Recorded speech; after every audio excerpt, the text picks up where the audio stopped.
Hello, welcome back in score booster session of Priyada. हम पढ़ रहे हैं day by day, every day different kinds of puzzles, other miscellaneous questions.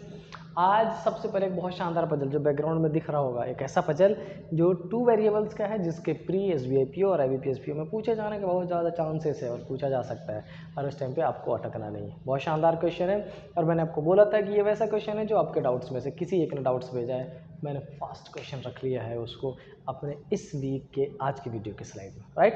तो चलिए शुरू करते हैं। लेकिन चूँकि रोज़ मैं एक शेर सुनाता हूँ तो आज भी शेर सुनाऊंगा। एक शेर ऐसा है कि वो कब तक मुझे आजमाएगा, वो कब तक मुझे आजमाएगा, आज न कल खुद चल कर आएगा। और हो सकता है कि वो पुरनूर हो अभी, और हो सकता है कि वो पुरनूर हो अभी, मगर जब भी ख्वाहिश होगी वो मुझे अपने ही पास पाएगा। वो मुझे कब तक आजमाएगा, आज न कल मुझको ज़रूर बुलाएगा। ये शेर कहाँ का है पता नहीं, या तो किसी का पढ़ा होगा मैंने, या खुद से थोड़ा बहुत ऐसा दिमाग जनरेट कर देता तो लिख दिया आपके लिए। लेकिन यह आजमाइश कि आपको नहीं लगता है SBI PO SBI और IPS PO के लिए, जो आपके लिए बहुत ज़रूरी है ना। लेकिन ज़्यादा बोलूँगा नहीं, तुम में से कुछ बच्चे ऐसे खतरनाक वाले हो, 1-1.5 मिनट की वीडियो में कुछ एक्स्ट्रा, बहुत रोकने की कोशिश करता हूँ मैं खुद को, 1 से 1.5 मिनट भी एक्स्ट्रा में बोल जाओ तुरंत मैसेज आ जाता है कि सर आज तो 3 मिनट आपने टाइम ख़राब कर दिया, 6 मिनट ख़राब कर दिया। ओहो, खतरनाक। आओ, इसमें 2 फ्लोर अपार्टमेंट है, in the same order, all of them in different. और पर्सन कितने हैं? 6, और फ्लोर 2 ही है, इसका मतलब each floor has 3 flat ABC। Question थोड़ा टिपिकल होगा।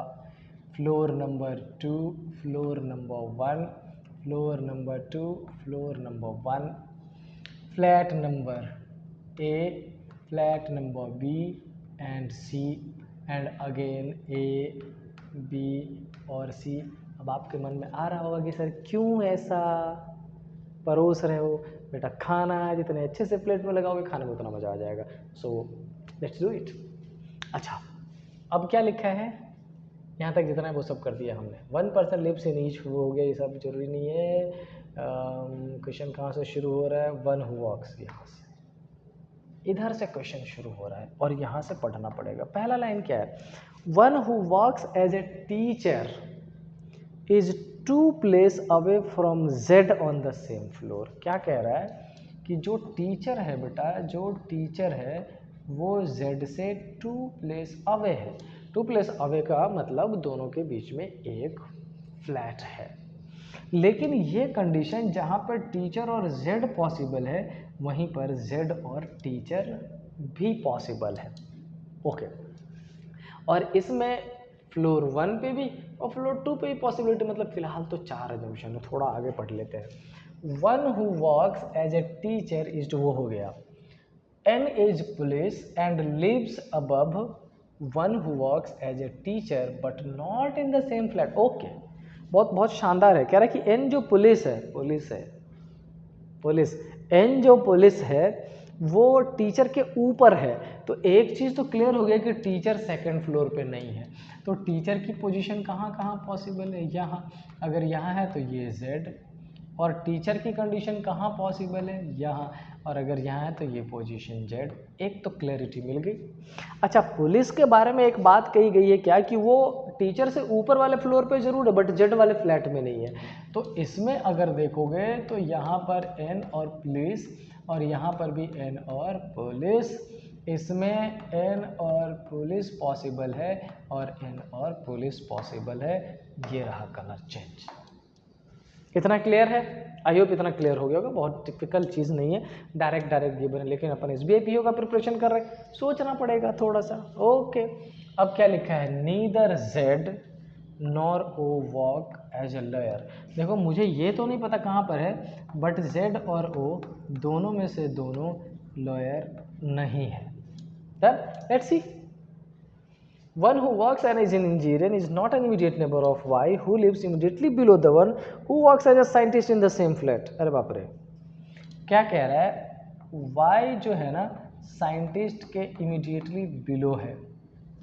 और one who works as an engineer is not an immediate neighbour of Y. Y किसका नेबर नहीं है? इंजीनियर का नेबर नहीं है। बड़ा टिपिकल बात कह दिया। इंजीनियरिंग से, इंजीनियर से नफरत है उसको। साइंस और वाई पॉसिबल नहीं है, पॉसिबल है, पॉसिबल है। एन और पुलिस को हटा दे तो पॉसिबल नहीं है, बट इन दोनों में पॉसिबल है, तो अभी एजम्पशन क्यों ही एक्स्ट्रा क्रिएट करें, आगे चल लेते हैं।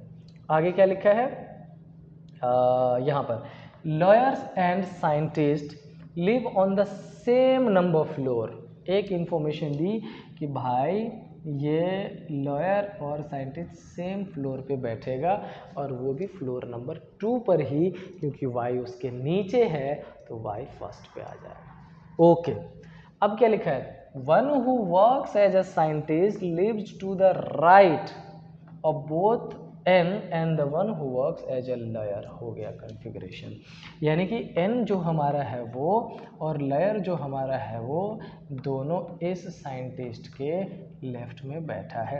इसका मतलब साइंटिस्ट की पोजीशन यहाँ, लेकिन यहाँ लेंगे तो नीचे वाई पॉसिबल नहीं है।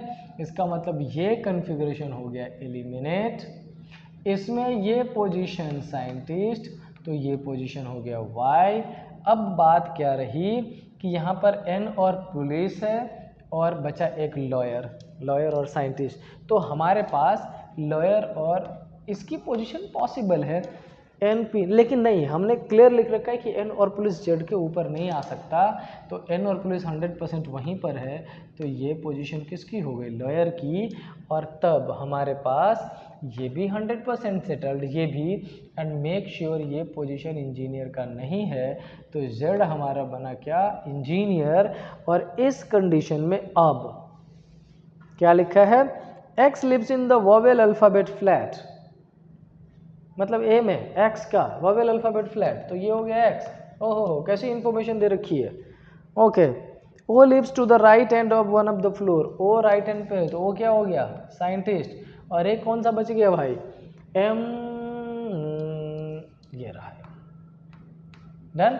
और इंजीनियर यहाँ पे नहीं आ रहा है, तो पर्सन कौन सा बच गया बे, ये डॉक्टर, तो ये हमारा क्या हो गया, डॉक्टर। दैट इज अच्छा क्वेश्चन था, शानदार क्वेश्चन था, बट मतलब इतना टिपिकल भी नहीं था, बट हाँ थोड़ा दिमाग लगाने वाला था। So it's good, it's good.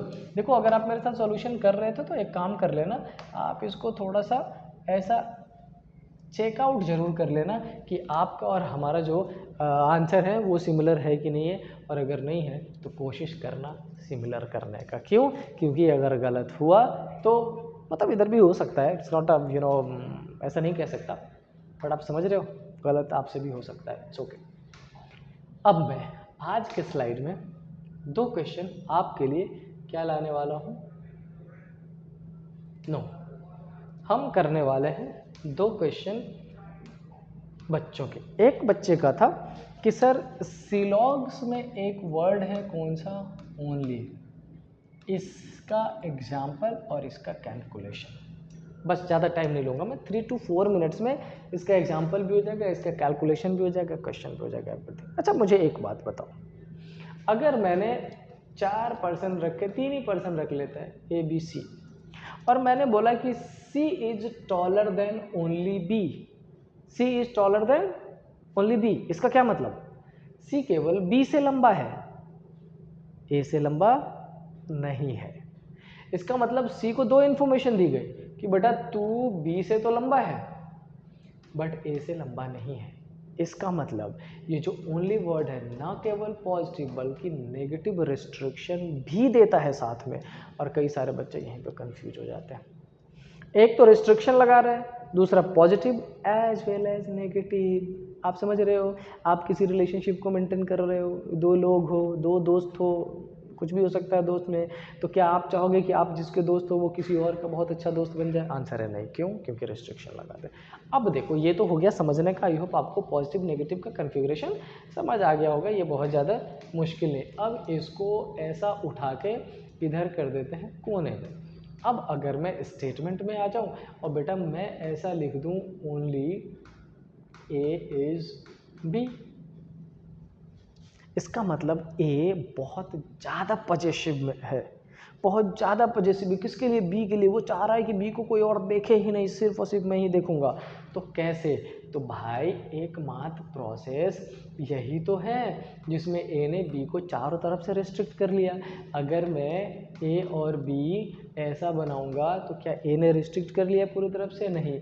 अगर मैं ए को ही बी के अंदर पुट कर दूं तो हो गया क्या?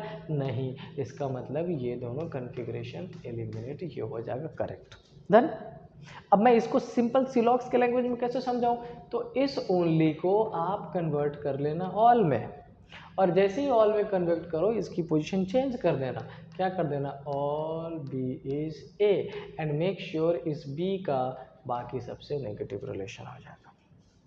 आई होप क्लियर हो गया होगा और दोबारा सोचने की जरूरत नहीं है, आपके डाउट्स मैंने कवर कर दिए होंगे। Now let's go to the question. Question में अगर मैं ऐसा बोलूं, कैसा बोलूं? ऐसा बोलूं, सम स्टेटमेंट लिख रहा हूं बेटा, ये some P are Q,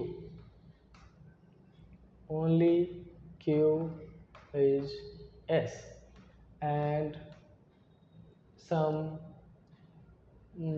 T is P, correct. चलो डायग्राम बना के समझ लेते हैं। डायग्राम समझ के फटाफट, बड़ा मुश्किल नहीं है। सम पी आर क्यू, कुछ पी क्यू है, only Q is S, only Q is S, all S is Q, सारे एस को कहाँ बना दिया? क्यू।